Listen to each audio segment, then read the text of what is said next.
आज इस इल्मी मरकज़ अल अमीन अकेडमी में मोहतरम मोहम्मद ज़िया उल हक नक्शबंदी ज़ीदा मजदुल करीम की ज़ेर सरपरस्ती एक अहम तकरीब मुनक्किद हो रही है, जिसका ताल्लुक़ मोहतरम हमारे प्यारे दोस्त जो सदाबहार शख्सियत के मालिक हैं हबीबुल्लाह सईदी साहब। एक अहम संगे मील बल्कि कोहे गिरां तय किया है। अल्लाह पाक इनको बाबरकत ज़िंदगी अता फरमाए, तो इनकी खुशियों में शामिल होने के लिए हमें मौका अता किया गया।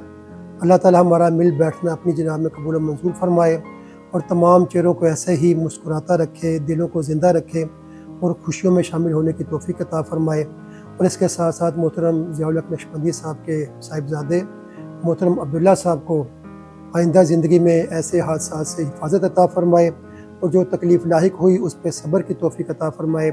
जल्द अज जल्द सेहत याबी अता फरमाए। आमीन सुम्मा आमीन।